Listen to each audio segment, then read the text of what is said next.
Salve, salve, meus amigos e minhas amigas, sejam muito bem-vindos ao Focado no Edital. Aqueles que ainda não tive o prazer de conhecer, me chamo Igor Daltro. Sou professor de Direito Administrativo, de Estatuto, de Ética, com mais de 10 anos, na verdade 15 anos de experiência com a preparação de candidatos de concursos públicos. E eu estou aqui hoje colocando todos os meus esforços. Na verdade, eu acho que eu não estou colocando todo não, porque eu trouxe para vocês um simulado simples, é um simulado que não apresenta lá grande dificuldade, mas eu trouxe algumas questões que são bem pontuais e certamente vão ajudar vocês no concurso da Cefet. Tá bom, pessoal? Então, vamos lá, vamos para o nosso simulado, vamos partir para as nossas questões aqui. São 10 questões que eu vou corrigir nesse momento com vocês. Eu quero que vocês, questão por questão, coloquem o gabarito aí para mim, beleza? Para a gente ir acompanhando. Seguindo, vamos lá, antes da gente começar, olha aqui, ó, rede social. Tem tanto a rede social do Focado, que é fácil, Focado no Edital, lá no Instagram, e também tem a rede social do professor Igor. Já adianto o seguinte, sou eu mesmo, tá? Porque você vai olhar minha foto na rede social e falar, não, esse aqui não é aquele cabeludo barbudo, não, sou eu mesmo. Eu não atualizo a foto do Instagram, ela tá bem desatualizada, mas acredite, sou eu, professor Igor Daltro, tudo junto. E a gente continua trocando figurinhas lá pelo Instagram, beleza? Manda dúvida, dá feedback da aula. Estou aberto a todo tipo de questionamento e dúvidas de vocês. Beleza, galera? Então vamos lá para as nossas questões. Como eu disse, eu trouxe questões aqui que são questões, algumas da tua banca, da Banca Selecom, outras não. Porque naturalmente a Banca Selecom ela não vai entregar para a gente uma grandíssima quantidade de questões em todos os temas. Mas tem uma quantidade de questões aqui da Banca Selecom razoáveis. Como, por exemplo, essa aqui. Ó. A primeira questão sobre princípios da administração pública diz o seguinte: os agentes da administração pública direta e indireta de todos os poderes do município de Cuiabá deverão obedecer aos princípios listados nas opções a seguir, à exceção de uma. Assinale-a. Então, basicamente, a questão está pedindo de você a errada. Por quê? Ele está dizendo que deve respeitar, deixa eu botar o vermelho aqui mais forte, deve respeitar os princípios listados, à exceção de um. Ou seja, tem alguma alternativa que não vai trazer para a gente princípios da administração. Moralidade e publicidade são princípios da administração? São. Igualdade e eficiência também são?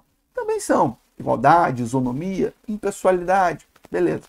Moralidade e legalidade também são princípios da administração? Sim. Pessoalidade e constitucionalidade são princípios da administração? Pessoalidade, principalmente, está absolutamente errado. Porque o princípio da administração é a impessoalidade. Aí alguns termos são sinônimos, isonomia, igualdade, finalidade, é tudo muito parecido. A administração pública deve buscar somente o interesse público, jamais se desviando para algum tipo de interesse que não seja o interesse público. Então, pessoalidade não existe. Constitucionalidade, cá entre nós, também é um princípio que não existe. E por último, a alternativa é eficiência e impessoalidade. Beleza, também está correto. A única errada, que é justamente a que a gente queria, é a alternativa D. Alguns me questionam, professor, mas B ali, igualdade, não é um princípio da administração. Sim, gente, mas é que numa interpretação um pouco mais extensiva, você pode entender impessoalidade como ser impessoal, tratar as pessoas de maneira igual, não enxergando nenhum tipo de interesse pessoal, seja seu ou de cada uma daquelas pessoas. Então, por isso que pessoalidade fica muito claro aqui na alternativa D, e a gente pode entender igualdade como, sim, um princípio, que até está citado, por exemplo, na lei de licitações, princípio da igualdade. Beleza, pessoal? Acertaram essa? Então, quero ver quem acertou essa segunda. Muito fácil essa, hein, galera? Essa aí é alongamento cerebral, hein? Diz assim a nossa segunda questão. Princípios administrativos são os postulados fundamentais que conduzem todo o modo de agir da administração pública como um todo. O artigo 37, caput da Constituição da República, elencou os chamados princípios administrativos expressos, a serem observados por todas as pessoas administrativas de qualquer dos entes federativos, como, por exemplo, os princípios da. E, basicamente, ele pede a alternativa que traga para a gente princípios que estão no LIMP, legalidade, impessoalidade, moralidade, publicidade e eficiência. Evidentemente que a gente está vendo aqui o princípio o quê? O gabarito sendo a alternativa A. Impessoalidade é o I do LIMP, eficiência é o E do LIMP e moralidade que é o M do LIMP. Agora, ó, Igualdade não está no limp, nem improbidade. Aí você fala, mas você não falou no anterior que igualdade poderia ser impessoalidade? Sim, mas já ouviu falar em marcar a mais certa ou a menos errada? Pois é. A A é indiscutível. A B não condiz com a literalidade da Constituição. Então você tira. Sem contar que improbidade. Ah, mas improbidade não está ligada à moralidade? Mesma coisa. Vamos na literalidade. Está mais certa a A. C. Legalidade. Disponibilidade não é princípio da administração, na verdade, o implícito é o da indisponibilidade. E proporcionalidade, ok, até um princípio da administração, mas também não é um princípio lá do artigo 37. D. Eficácia, errado, princípio da eficiência. Isonomia, errado. Impessoalidade, ok, mas já expliquei. E economicidade, isso aqui é um princípio de controle da administração, lá no artigo 70 da Constituição. Depois a gente tem igualdade, que também não está na literalidade. Pessoalidade, que sequer existe, está errado. E razoabilidade, que muito embora seja um princípio, não é um princípio expresso no artigo 37 caput. É um princípio implícito em nossa Constituição. Beleza, pessoal? Então, o gabarito aqui, como eu estou vendo, muitos de vocês acertaram. Gabarito, alternativa A. Vamos agora para a questão de número 3, que diz o seguinte. No que se refere ao regime disciplinar do servidor público, conforme dispõe a Lei 8.112, assinale a alternativa que não apresenta uma proibição ou uma das proibições previstas em lei. Então a gente quer uma situação aqui que não apresente proibição na vida do servidor. Galera, não é proibido tratar as pessoas de maneira o quê? Urbana. Isso aqui não é proibição, isso aqui é um dever do servidor. Tratar com urbanidade as pessoas. Deixa eu sair da tela aqui para você ver as alternativas. Porque, veja, na alternativa A, o servidor é proibido de promover manifestação de apreço ou desapreço na repartição. Isso é elogiar ou puxar sardinha para alguém e prejudicar ou perseguir alguém. Recusar fé a documentos públicos. Exigir que, por exemplo, um documento que foi expedido por um órgão público tenha firma reconhecida. Isso é recusa de fé a documentos públicos. Proibido. C. Também é proibido retirar, sem anuência da autoridade competente, qualquer documento ou objeto na repartição. É outra proibição. E também está proibido o servidor de cometer a pessoa estranha à repartição, fora dos casos previstos em lei, o desempenho de atribuição que seja de sua responsabilidade ou de seu subordinado. É outra proibição. Como a questão pede uma que não apresenta uma proibição, eu tenho aqui um dever. Então, isso não apresenta uma proibição, apresenta sim um dever na vida do servidor. Gabarito, alternativa D. Continuando, vamos para a questão de número 4, que diz o seguinte. Deixa eu voltar aqui para vocês.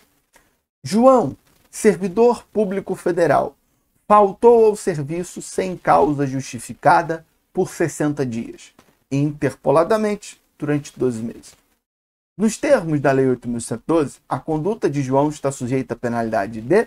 Bom, vamos lá. Primeiro, vamos dar o nome à conduta de João. João praticou o que a Lei 8.112 convencionou chamar de inassiduidade habitual. Inassiduidade vem de assiduidade. Assiduidade é estar presente. Inassiduidade é estar ausente. Ausente habitual, inassiduidade habitual é o cara que falta com frequência. E quando que você caracteriza a inassiduidade habitual para aplicar ao servidor uma demissão? Quando ele falta com frequência. Entende-se isso como 60 faltas, sem justa causa, ou seja, injustificadas, interpoladamente, ou seja, não precisa ser sequencial, pode ser 5 nesse mês, 10 no outro, 15 no outro, somando, deu 60 num período de 12 meses. Veja que se forem sequenciais, nem precisa de 60, porque a Lei 8.112 diz que mais de 30 faltas consecutivas injustificadas gera o chamado abandono de cargo. Então, 31 faltas consecutivas já gera o abandono de cargo. 60 interpoladas à inassiduidade habitual. Em ambos os casos, seja inassiduidade habitual ou seja abandono de cargo, a penalidade indicada é a de demissão. C de casa, demissão por inassiduidade habitual. Não é demissão por abandono de cargo, que eu já expliquei, são mais de 30 faltas consecutivas, ou seja, 31 faltas consecutivas. Beleza, pessoal? Vamos seguir agora para a nossa quinta questão, que diz o seguinte: um servidor Em 2 oportunidades, ausentou-se do serviço durante o expediente sem prévia autorização do chefe imediato. Ações que resultaram na aplicação de penalidade. Penalidade disciplinar. Nesse caso, conforme dispõe a Lei 8.112, em relação ao primeiro e ao segundo ato de indisciplina, foram aplicadas, respectivamente, as penas de... Ih, galera, essa questão é legal, hein? A alternativa A diz advertência e advertência. Pode ser que seja ela, mas vamos lá. A alternativa B diz que é suspensão e suspensão. Errado. Por quê? Ausentar-se do serviço durante o expediente sem autorização, de fato, é caso de advertência. Depois, a alternativa C disse pra gente que é... Deixa eu sair aqui da tela para não atrapalhar vocês. Depois, a alternativa C disse pra gente que é o quê? Que é advertência e suspensão não podendo exceder a 90 dias. Bom, pode ser essa. Mas vamos lá, eu vou te explicar o porquê depois. Alternativa D. Suspensão e suspensão. Está errado aqui, porque com certeza o primeiro não é suspensão, é uma advertência. E na alternativa E eu elimino porque está dizendo suspensão de até 180 dias. O limite da suspensão é de 90 dias. Só que vamos lá, pessoal. Por que eu deixei entre A e C? Porque eu quero explicar para vocês o seguinte. O servidor, quando se ausenta do serviço sem autorização, ele toma uma advertência. Porém, em caso de reincidência de advertência, ou seja, ele tomar 2 advertências, essas 2 advertências viram o quê? Uma suspensão. Então, a questão, ela disse que o servidor, em 2 oportunidades, se ausentou do serviço. Ele tomou advertência, mas a segunda advertência dele vai, então, virar uma suspensão. O gabarito da banca foi justamente a alternativa C. A advertência e a segunda, ele sofreu uma suspensão. Ah, professor, mas não tinha que dizer o prazo, porque se ele toma uma advertência e depois ele toma outra advertência em um período que seja superior a 3 anos, a primeira advertência pagou. Eu sei, pessoal. A informação de fato está incompleta, mas a questão diz que ele tomou 2 advertências. Você aplica o seu conhecimento de que reincidência de advertência gera suspensão. E o gabarito fica sendo a alternativa C de casa. Beleza, galera? Fechamos aqui, então, a questão de número 5 desse nosso simulado. Muito interessante essa questão. Essa aí eu diria que talvez seja a melhor questão do simulado, tá? Vamos agora para a nossa questão de número 6, que eu vou ter que sair da frente aqui para não atrapalhar vocês. Uma boa questão também. O TRE de Sergipe instaurou um processo administrativo disciplinar contra Márcia, servidora do respectivo tribunal. Embora tenha sido regularmente citada, a servidora não apresentou defesa no prazo legal, razão pela qual foi considerada rével. Nos termos da Lei 8.112 de 1990, para defender a indiciada rével, a autoridade instauradora do processo designará um servidor como defensor dativo, que deverá ser ocupante de cargo efetivo superior ou de mesmo nível, ou ter. Bom, vamos lá, deixa eu aparecer aqui antes de ler as alternativas. O que é uma pessoa ser decretada rével ou ser decretada chamada revelia? É quando uma pessoa foi regularmente intimada, citada a apresentar a sua defesa e não faz dentro do prazo. Para que ela não questione lá na frente a ausência de ampla defesa e contraditório, o que acontece neste caso é que a administração pública ela escolhe um servidor e nomeia ele para ser o chamado defensor dativo. O que é o defensor dativo? Aquele cara vai fazer a defesa em nome da servidora Márcia, que não apresentou a sua. Este é o efeito da revelia, a designação de um defensor dativo. Sendo que este defensor dativo, ele tem que ser alguém que tenha o mesmo cargo efetivo ou superior ao da Márcia. Ou ele tem que ter o quê? Aí vem as alternativas. Eu não vou estragar a surpresa. Vamos ler as alternativas? Vamos lá. O segundo grau completo, não importando se o grau de escolaridade é igual ou inferior ao de Márcia? Não, importa sim. Esse não está errado. B. Grau de escolaridade superior completo, não importando se o grau é igual ou inferior ao de Márcia. De novo, mesmo erro, importa sim. C. Nível de escolaridade obrigatoriamente superior ao de Márcia. Não tem que ser obrigatoriamente superior. Ele pode ser igual ou superior, que é justamente o gabarito da questão. Alternativa D. Nível de escolaridade igual ou superior ao de Márcia. E por que a E está errada? Porque a E diz que é nível de escolaridade necessariamente igual ao de Márcia. Pode ser igual ou pode ser superior. Não é obrigatoriamente superior e não é obrigatoriamente igual. Então, o defensor dativo, quando ele for nomeado, ele tem que ter o mesmo cargo ou superior ao de Márcia, ou o mesmo nível de escolaridade ou superior ao de Márcia. Basicamente, não pode ter um cargo inferior e nem pode ter um nível de escolaridade inferior ao de Márcia. Ok, pessoal? Isso está na Lei 8.112. E vamos agora para a questão de número 7. Mas antes, eu quero aqui fazer um chamado a vocês. Vocês que estão indo tão bem aqui nas questões, eu, na verdade, queria convocar vocês e dizer para vocês que lá no site do Focado nós temos um curso completo de questões, onde mais de 80% das questões desse curso são da sua banca, da banca Selecom, a banca que está fazendo concurso da Cefet.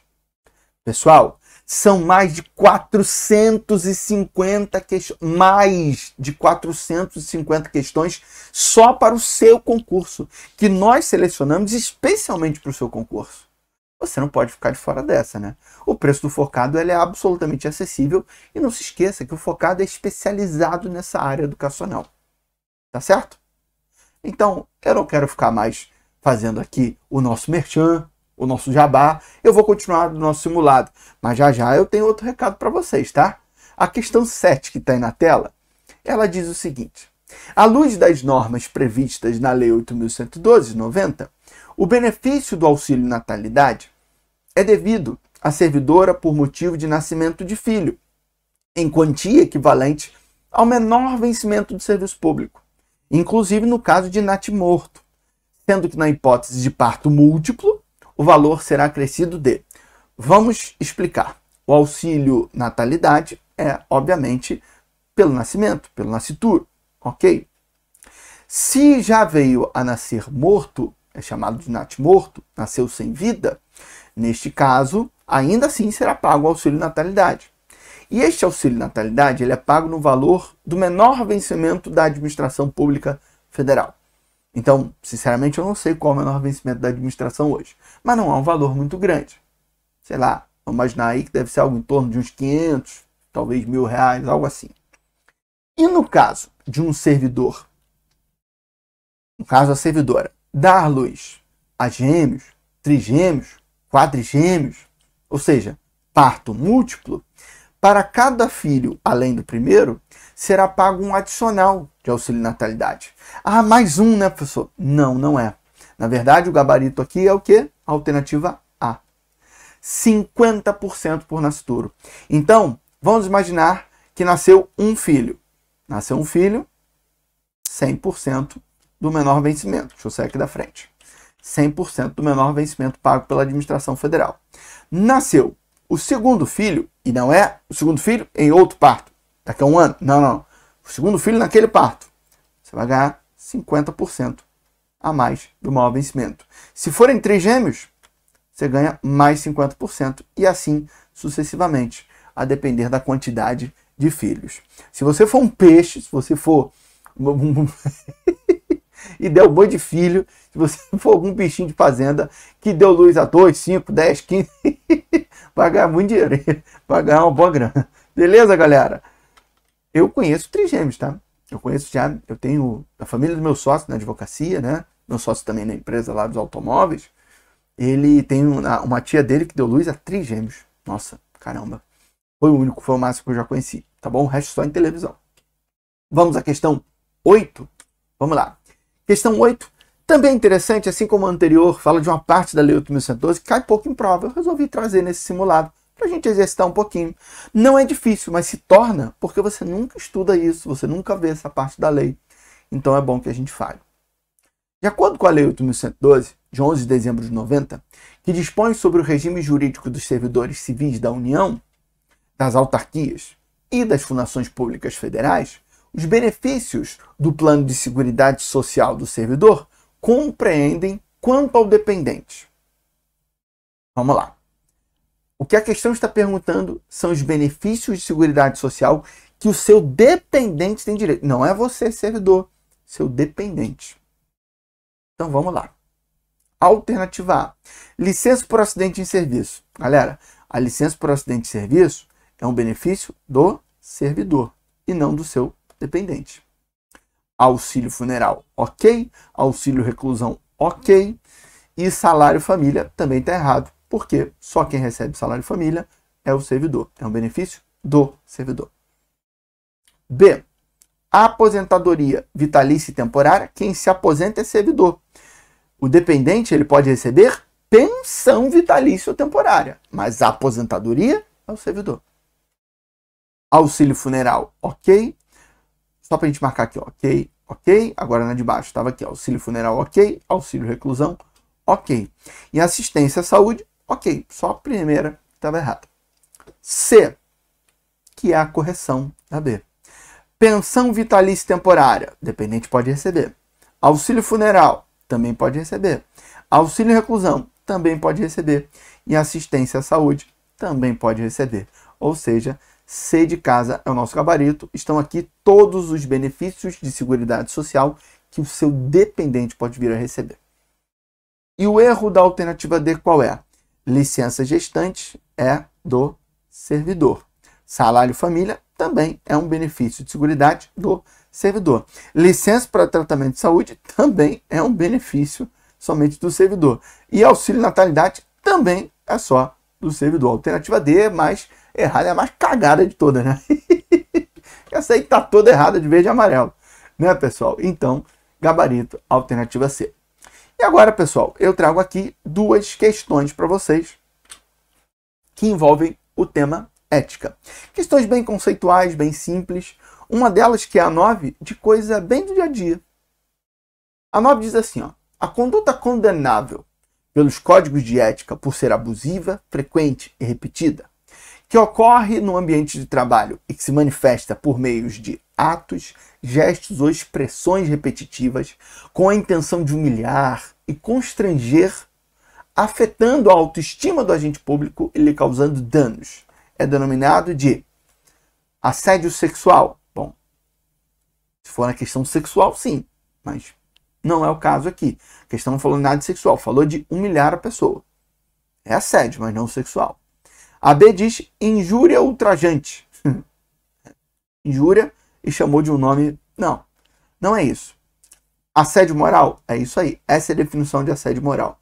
Então teu chefe fica o tempo inteiro falando: você não sabe fazer nada. Isso aqui é um tapado, isso aqui é uma tapada, isso aqui é um imbecil, isso aqui é uma imbecil. E isso é o tipo de coisa que configura assédio moral.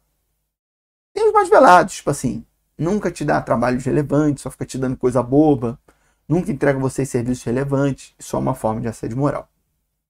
E a alternativa D, infração disciplinar. Olha, isso até pode ser uma infração disciplinar. Isso pode ser num sentido de manifestação de desapreço pela pessoa, mas essa definição aí tá perfeita como assédio moral, tá bom? Beleza? E agora, galera, antes da gente corrigir a questão 10, eu quero falar com vocês sobre a famosa, a conhecida, a memorável imersão que o focado sempre faz. A sua prova é no dia 12 de maio. No fim de semana anterior, nos dias 3, 4 e 5 de maio, o focado vai fazer uma imersão, immersion, uma imersão para o seu concurso do Cefet, ou da Cefet. É do Cefet, né? Do centro. O seu concurso do Cefet. Galera, obviamente que a gente não consegue trazer somente questões da Banca Selecom para vocês, até porque a gente já usou no curso de questões. E nem tem no universo de questões da Selecom questões suficientes para abarcar todo o conteúdo. Mas na imersão, a gente vai trazer uma quantidade muito boa de questões para, a partir das questões, trabalhar todos os pontos relevantes para a sua prova. Uma semaninha antes da prova. Galera, você vai ter aula sexta, você vai ter aula sábado o dia inteiro, domingo o dia inteiro. Dá uma pesquisa na internet, dá uma pesquisada na internet e vê o que o pessoal fala dos cursos do Focado. Seja do curso teórico, seja do curso de questões e principalmente da imersão. Galera, são questões mais questões da semana seguinte que você vai trabalhar na imersão. Você pode ter certeza disso. Então vale muito a pena. Acessa lá o site do Focado e dá uma olhada na imersão. Tá bom, pessoal? Você vai gostar. Todo mundo é só elogios. Beleza? Vamos lá agora para a nossa última questão, para fechar o nosso simulado, que diz o seguinte. Fernando se reconhece como autor de suas ações, avaliando os efeitos e consequências destas sobre si e sobre os outros. Sendo responsável, responde e assume as consequências de seus atos. Por essa razão, é considerado um sujeito, essa é boa, medroso. Medroso, né? Tem medo de fazer coisa errada aí, ó. Não, tem nada a ver. Ingênuo, galera, também tem nada a ver. Acuado, claro que não. Ele é um cara o quê? Ético. E por que ele é um cara ético? Ali não falou nada, professor, dele fazer o certo. Ali falou que ele avalia os efeitos e as consequências e que ele responde assumindo as consequências. Isso é ética, professor? É. A ética presume uma reflexão, uma liberdade que você tem de olhar para você, uma autonomia que você tem de avaliar as suas condutas, julgar se elas são certas ou erradas, a partir da ciência da ética, do entendimento universal da ética, do que deve ou não deve ser feito. Aquela coisa do Cortella, né? Quero, posso, devo. Pois é, são 3 perguntas aí. Nem tudo que você quer você pode, nem tudo que você pode você deve. E aí entra aí muito nessa avaliação. Então, se eu estou falando de uma pessoa que faz avaliação dos efeitos e as consequências sobre os seus atos e assume os seus atos, assumindo as consequências, é uma pessoa ética. É uma pessoa que fala assim, olha, eu pensei, vou fazer isso. Eu pensei e não vou fazer isso. E quando eu faço, se der errado, errei. Isso é uma pessoa ética. Uma pessoa que voluntariamente faz essa reflexão e, obviamente, se apresenta como uma pessoa ética. Beleza, pessoal? Finalizamos aqui o nosso simulado. Bota aí pra gente, quantas questões você acertou nesse simulado? Escreve aí que eu quero ver. Quero dar uma lida. Dá uma olhada aqui agora. Eu vi ao longo do simulado que muitos de vocês estavam indo bem. E ó, parabéns, tá? Muito embora o simulado não seja de grande complexidade, eu trouxe algumas questões aí capciosas. Aquelas das punições da Lei 8.112, aquelas de seguridade social da Lei 8.112, são questões que às vezes dão uma bela escorregada. Tá bom, pessoal? Então, eu espero de alguma maneira ter contribuído com o teu aprendizado e, claramente, a tua futura aprovação. Não esquece, vai no site do Focado para ver a imersão e o curso de questões. Galera, eu tenho certeza, vocês vão adorar, vocês vão aprender muito, vocês vão valorizar isso e vão voltar para o Focado depois, porque depois de uma aprovação, você quer a segunda, a terceira, a quarta e a gente já vai trocar muita figurinha. Beleza, galera? Um beijo no coração de vocês. Até a próxima. Tchau, tchau.